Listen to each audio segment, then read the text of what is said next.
qué pena tener otra vez que hablar del tema de nuestras autopistas, de nuestras carreteras, de las vías que conectan nuestro país. Y lo decíamos la semana pasada con el lamentable accidente ocurrido en la vía Los Libertadores que dejó 25 fallecidos.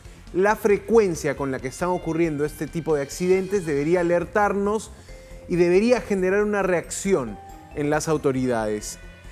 Ahora tenemos que hablar del accidente en el que mueren 9 personas, 8 de ellos, por lo menos 8 miembros de una conocida orquesta de tunantada, de música andina. Hablamos de la Orquesta Antología del Folclor, Lore. Lamentable lo que ocurrió porque pasa en el kilómetro 20, no es exactamente la carretera central, es una de las vertientes de la carretera central. La carretera central, en este caso, es la carretera PE 22, esos son los códigos que tienen las carreteras. Esta carretera unía la zona de Tarma, la ciudad de Tarma, con el Abra Cochas. Esto pasa a kilómetro 20, la zona de Cochas Bajo. Es la región Junín, pero esta es la carretera P22B, la que se abre de la carretera central. Los integrantes de esta agrupación venían de una presentación en Oxapampa. Los contrataban en toda la zona de la región Junín. Todo el Valle del Mantaro. Todo el Valle del Mantaro, y tomaban la carretera hacia Lima porque hoy tenían que presentarse en el local Samaiguasi, en Ate. Una orquesta que trabajaba así, jornadas de viernes, sábado, domingo y lunes. Para ellos lo necesario era llegar a Lima para presentarse esta noche, dejaban un último mensaje en las redes sociales y ahora son 8 de los integrantes de esta orquesta fallecidos. Lore, vamos a ver un momento del rescate a uno de los sobrevivientes porque otra vez tenemos una zona de mucha curva y en este caso un vuelco del bus, del ómnibus que llevaba a estos músicos, un vuelco que termina provocando duros golpes en los pasajeros que pierden la vida por traumatismos, ¿no? Llevados al hospital más cercano, al hospital de Tarma. Vamos a ver este momento que es asistencia, demora un poco en llegar, quizá no era tanto como en la vía Los Libertadores, donde tenías 1 o 2 horas de trayecto hasta el hospital más cercano. Aquí fue menos tiempo, pero vamos a ver esta imagen que es durísima, es los primeros agentes, Serenazgo y también algunos paramédicos sacando a un herido. Vamos a ver esto que ocurrió. Les estoy hablando del accidente de la Orquesta Antología del Folclor. Hay que ayudarle. Ahora sí, la camilla aquí, por favor. La camilla aquí nomás. Sí, bájalo de frente. Vamos a bajarle. Hay que bajarle. Ya.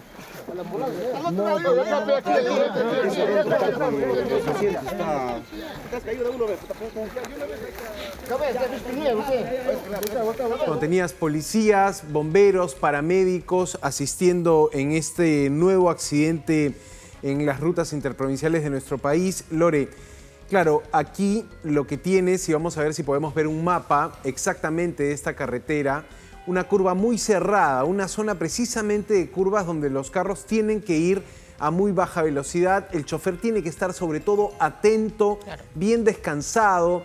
Mira exactamente, ¿no? Esta es la carretera que te decía, P22B. Sale de Tarma, que está a la mano derecha de sus pantallas. Y en esa zona de curvas donde se puede ver kilómetro 20, donde está el logo P22B, ahí en ese kilómetro 20, Cochas Bajo, ahí es donde ocurre el accidente, ¿no? Otra vez, Lore, esta situación de bus despistándose, generando vuelcos y terminando bajo una pendiente de más de 100 metros por lo menos, ¿no? Y ahí uno se pregunta, ¿qué sucedió finalmente? ¿Por qué se produjo este accidente? Las causas entran en investigación y hay una dificultad adicional. Según la información que nos daba nuestro corresponsal en Tarma, ha fallecido el chofer. Entonces ahí entramos en un problema porque al principal testigo de los hechos no le vamos a poder preguntar qué sucedió, qué vio él desde el lugar manejando el timón. Muchas veces sabemos que los accidentes se producen por falla humana, más que por falla mecánica, por falla humana, más que por falla de la vía, por falla humana. Algo hicimos mal, no lo hicimos de la mejor manera, no obviamente por dolo, simplemente porque los accidentes ocurren. Entonces, ¿qué pasó? Es parte de la pregunta. Por eso, una de las preguntas que hacemos, porque estamos viendo a una persona que trabaja en una empresa de transportes, no es un carro contratado de forma particular. ¿Qué pasó? ¿Ustedes creen que las empresas de transporte están supervisando el buen descanso de sus choferes? Recordemos que uno de los accidentes en la vía Libertadores, ya confirmado por la policía, el accidente se produjo porque el chofer dormitó, pestañeó. Exacto. No es que se quedó profundamente dormido, pero tuvo un pestañeo que hizo que se produzca este accidente. Exacto. Y es eso. ¿Qué hacen las empresas en todo caso para saber que esa persona que se va a subir a la unidad realmente viene de descansar, de dormir lo mínimo indispensable para hacerse cargo de la ruta? Hay un elemento clave en este accidente que nos podría acercar a la hipótesis de que el conductor se durmió. La hora, Lore. 4:30 de la mañana es el primer reporte de que ha habido un vuelco de bus en esta carretera saliendo de Tarma.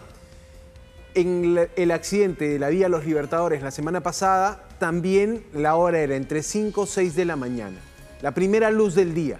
Que digamos. Es un momento donde naturalmente el cuerpo está hecho para dormir de noche y estar despierto de día. Eso es lo normal. Cuando tenemos trabajos de madrugada, el cuerpo tiene que acostumbrarse, tiene que dormir de una manera distinta y lamentablemente sucede en nuestro país que mucha gente un sueldo, un trabajo no le alcanza.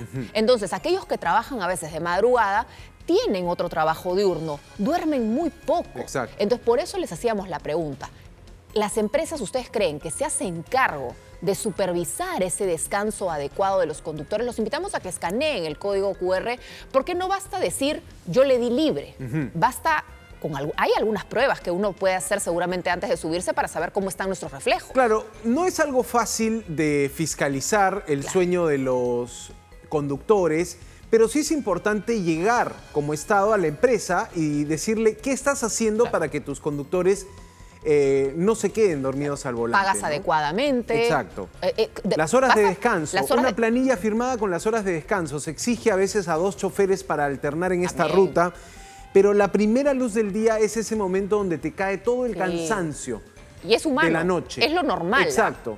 Entonces, por eso estamos hablando de lo importante que es el factor. 4:30 de la madrugada. Les estamos contando que la mayoría de personas, de compatriotas que fallecieron en este accidente, eran parte de una agrupación Antología del Folclor. Vamos a conocer un poco más de lo que hacían, porque se dedicaban a la animación no solo de eventos privados, como podría ser bodas, cumpleaños, sino también eran muy solicitados en fiestas patronales. Acompañaban siempre a mayordomos, a familias organizadoras de la fiesta de algún santo o de alguna imagen religiosa en alguno de nuestros pueblos en el Perú, y eran contratados por esos organizadores. Acompañaban incluso comparsas. Vamos a ver un poco del trabajo de esta orquesta.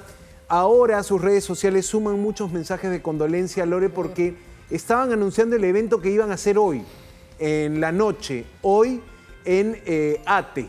No llegaron a ese evento. Una orquesta integrada por al menos 20 músicos, donde en primera línea están los saxos, el saxofón, un instrumento característico de la música del centro de nuestro país. Hablamos de tunantada, chonguinada, mulisa, guaynos. Esa era su expertise. Y los contrataban tanto para eventos en escenarios como también para acompañar a comparsas. Esta es la orquesta que hoy está de luto. Esta es la orquesta a la que hoy muchísimos fanáticos de este tipo de música están rindiendo homenaje en las redes sociales, Lore. Muy doloroso y además, por cierto, los accidentes en carreteras vinculados a orquestas, a bandas, a grupos de música son más frecuentes de lo que queremos, lamentablemente. El más llamativo por el grupo que falleció, Néctar. Todos nos acordamos del accidente del grupo, que no fue en nuestro país, fue en Argentina, ciertamente, pero aquí teníamos en el Muñequita Sally, que también es en medio de esta velocidad, de estas presentaciones que no paran, orquestas de todo tipo de música que tienen 4 o 5 presentaciones en el mismo día. Que se trasladan muchos en buses. Y claro, o carros o buses para llegar de un lado a otro, cumplir con las presentaciones, aprovechar de jueves a domingo esas presentaciones que no cesan, y lamentablemente se da que no necesariamente se contrata a el personal ideal para que ese traslado, mientras duermen los músicos, mientras descansan los miembros de la orquesta, se dé de forma segura, ¿no? Sí, Lore, es verdad, tienes una situación ahí complejísima de una forma de trabajar de estas agrupaciones que es en un mismo fin de semana pasar por varias localidades, contratando muchas veces su propia movilidad para transportarlos. Y claro, trabajan de noche. Sí. Trabajan de noche. El rubro es acompañar, en algunos casos de día, pero son largas horas de trabajo. Son muchos integrantes de orquesta, por lo menos 20 eran los pasajeros de este bus, Lore, y en número similar integraban esta formación folclórica que tenía años en la industria. Y te decía, lo último que pusieron en sus redes sociales era: nos vemos en el Salón Samaiguasi, que está ubicado en Nicolás Ayllón, en Ate, en Lima. Venían hacia ese compromiso, era el cumpleaños de una persona a la que le decían el padrino ellos, era un padrino musical para ellos, un evento privado, una fiesta de cumpleaños que iban a animar hoy. Pero así se cortó la vida de estos músicos, Lore. Creo que para la música popular peruana es un momento de dolor, pero también es otro accidente en muy poco tiempo en las pistas interprovinciales que nos tiene que hacer por lo menos levantar la pregunta de si hay un problema en la supervisión a las empresas, si hay un problema en las rutas, en el mantenimiento a las rutas, en la informalidad del rubro del transporte. Y también preguntarnos por qué el hospital de Tarma no tiene neurólogo, no tiene neurocirujano, que es lo básico, indispensable. Estás hablando de una carretera. Si alguien tiene un accidente, lo básico que necesita, según área de trauma shock, es un especialista neurólogo, neurocirujano para atender una emergencia, porque vas a tener policontusos, traumatismos en columna, traumatismos en cabeza. Exacto. Y la diferencia entre la vida y la muerte sí la hace ese neurólogo, ese neurocirujano. Allí también muy mal, desde el Estado. Los hospitales no tienen nada, no tienen médicos, no tienen infraestructura, no tienen recursos. Entonces también la gente que está en un accidente termina muriéndose porque no recibe atención oportuna y adecuada. Por eso nuestra pregunta no tiene que ver con el sistema, tiene que ver con lo que pasa con las empresas. Hemos visto que este bus accidentado es de una empresa. Queremos saber si ustedes creen, si se suben a los buses, hacen viajes interprovinciales, ¿cómo ven a los choferes? ¿Ustedes creen que las empresas de transporte supervisan ese buen descanso de sus choferes? ¿Hay campañas, iniciativas? ¿Hay una preocupación real por cuidar que ese chofer esté realmente bien descansado? Voten, por favor, en nuestra encuesta. Tremendo el tema de esta orquesta. Por supuesto, las condolencias para la familia de estos músicos reconocidos, reputados, que hoy dejaron de existir en nuestras carreteras.